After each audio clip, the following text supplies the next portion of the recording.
是喜恩，我是住在杨梅的客家人。我在摄影的领域不断的做一些自我的尝试，也希望走出自己的一片天。那也希望有一天能够让台湾的摄影也被全世界能够看到。我其实不是大人，我只是在摄影圈还是在做一个不断的试炼、找寻自我的一个小孩。大家好，我是喜恩。在这边我跟各位分享的一个主题是摄影让我学会的5件事。2006年的时候，我是开始学摄影的。那当时我还是一个业余的摄影玩家，那我本身也是一个竹科工程师。那不过目前我是一个专职摄影师，很荣幸的能够被世界各地能够邀请去分享我的作品，以及一些我自己拍摄的一些技巧。其实，在2006年我自己学习摄影的时候，我们当时在初阶班有一个最后期末有一个学员的比赛，当时我的一张作品是被刷掉的。那当时我自己觉得，我的作品很好，所以我当时就把我的作品拿去投了一些比赛，后来也获得了不错的奖项。所以当时给我一个心得就是说，没有人可以否定你，除了你自己。这就是我当时拍摄的一张照片，在吴哥窟拍摄的。对我来说，一家人很开心的能够快乐的出游，哪怕是他们有一个豪华的汽车，一台简单的脚踏车，也是很开心的一件事情。所以当时在不被我们的老师认可的状况下，我把它拿去参加了国家地理杂志的一个比赛，很开心的我也得到了一个佳作。因此在那一次的比赛中，我知道很多人会对你的照片有他的想法，或许是好的，或许是坏的。好的你可以接受，作为自己采纳改进自己。那不好的部分，你不一定要去把它耿耿于怀，因为这可能会导致说你后续在拍摄的时候会影响到你自己的思想，或者甚至有些人因此而放弃摄影，那是非常可惜的事情。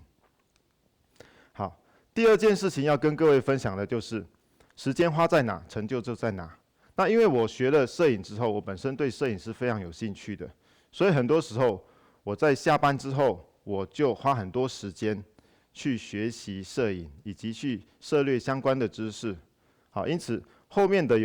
甚至有一些摄影比赛，我都很积极的去参加。那哪怕是身边的一些有关我自己感兴趣的议题，我都会花时间去做一些拍摄。像这个荣民返乡征稿的这个活动，我当时就是发现是在我家附近有一个老农民，他自己一个人过生活，那我就花点时间去帮他做记录，很开心的。这个作品目前被列为国家数位典藏计划的一个收藏项目。然后另外就是有一个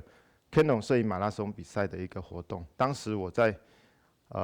一个完全素人的一个状态去参加这个比赛，其实很开心的，我是得到了当年第1届的冠军。好，接下来我跟各位分享就是机会留给有准备的人。也因为我这样不断的累积自己的作品，所以当时就有了一个国内还算很知名的一个摄影平台，他请我去那边当讲师，跟学生跟同好去分享我的摄影的一个想法。好，当时我一开始拍的部分是开的课程是婚礼记录，那原因是因为我本身也拍了很多自己亲朋好友的一个婚礼照片。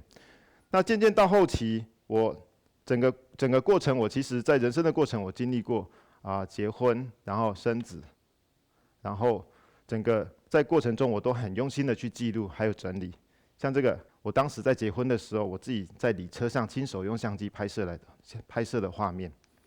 好，在怀孕过程中，我也很用心的去帮我的老婆去记录。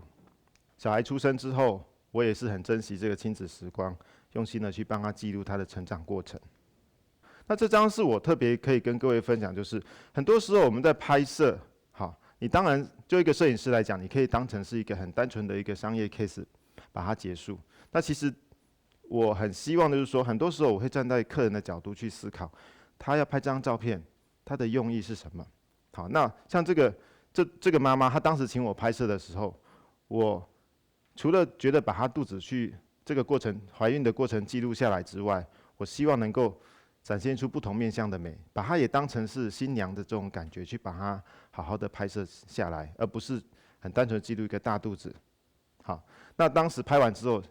这个妈妈她很开心。那后来其实宝宝出生了之后，他又请我帮他拍摄。后来我把这2张照片放在一起，其实这张照片就足以代表了人生一个女人很重要的2个阶段。很多时候我们记录的不是当下的一个 moment， 好，很多时候我们记录的是一个传承，好，一个回忆，这是很重要的。好，那这张照片我其实拍摄的不单只是一个全家福，那我其实还很多时候我是把身为一个摄影师对这家人的一个祝福，以及一些脑袋里的一个意念传达在画面里面。像这张照片里面，我特意叫这家人手牵手，然后看起来是一个辽阔的一个山丘。那其实我要的就是说，我希望这家人未来是手牵手，幸福的，能够一家人都开心的走下去。好，很多时候其实是摄影师让这个画面有意义。好，那我本身其实到后期，渐渐的我成为一个专业摄影师之后，我本身也开始涉猎怎么去拍婚纱。很多时候我拍的一个题材不是大山大水，我就是单纯把新娘的美给发挥出来。那这张照片有一个特殊要跟各位分享的，就是其实当时这对新人请我在拍摄的时候，他们是希望我帮他拍摄水底婚纱。我曾经也为了这对新人去学了潜水，也拿到了潜水执照。不过后来我拿到执照之后，这对新人马上跟我讲说，他们怀孕了，得要提前拍婚纱。那他们拍摄的季节是在1月份，也很冷，也没办法到水底去拍。好，当时我其实就是在高雄，然后在原生植物园帮他拍摄了这张画面。很少我在拍完一对新人之后，连妈妈都来加我的脸书，变我的好朋友。那甚至他妈妈也跟我留言说，谢谢我帮他女儿拍得这么漂亮，我是觉得是最开心的一件事情。好，另外就是很多时候摄影师会问我说，我如何在这个很竞争的行业里面找到一个发声的管道，让别人看到你。全世界甚至台湾都有很多的摄影比赛，你可以积极的去参加比赛。为什么我要说要参加比赛？参加比赛除了是说你可以有机会得奖之外，其实本身你有很多的机会去思考，你如何让自己的作品让裁判看到。当然，你可能发挥更多的创意，或者是把你的质感做得更好。好，这东西都是让磨练我们自己摄影技术的一个很好的一个方式。那当然，如果你透过摄影比赛得奖了，你就有机会跟国外的摄影师做一个交流。好，甚至有好的摄影师，你也可以发觉说，哇，他作品那么好，我主动去跟他做好朋友，去跟他认识，去学习，好，都是很棒的。那当然，比赛是会有成本的，好，因为你要请裁判去看你的图，好，去做评分，所以基本上都是要花钱的。那当然，你花这个钱，你就不可能说拿自己都觉得没有很满意的作品去试水温，随便投，那根本就是浪费钱。所以，透过这个比赛，除了你可以学到 idea， 学到想法，那你其实也可以让你的作品更精进，选择最好的去比赛，好，对你是比较好的。这张照片是我在花莲云山水拍摄的照片。这张照片我获得了2014年的一个ISPWP 婚礼人像的一个平台的比赛，我获得了一个光线类的年度冠军。那当然，这张照片我后期在 WPPI 的一个比赛也有获奖。这张照片其实当时我在拍摄的时候，当天是下过雨的，而且我们到这个地方天色已经很暗了。好，当然在完成了客人拍摄的其他的需求之后，我一直觉得这片椰子林树是有很大的一个发挥空间的。一般摄影师可能碰到天气不好、条件不好，他可能马上就赶紧收工回家了。可是我觉得，我想试试看，它有什么样的可能性。所以当时我就请我的助手，也跟新人讲说，给我一点时间让我拍摄。我就请我的助手拿着2只灯到后面，到这个小岛上，好，站在新人后面拍摄的这张照片。很多人以为我这张照片是合成的，其实不是，当时拍下来就是这样的效果。那湖水倒映，是我原先没有想过会有这么棒的效果。那我觉得，其实在某些成分，我一直觉得也是老天爷给我的最好礼物，因为他知道我坚持到底了，是给我这么棒的一个成果。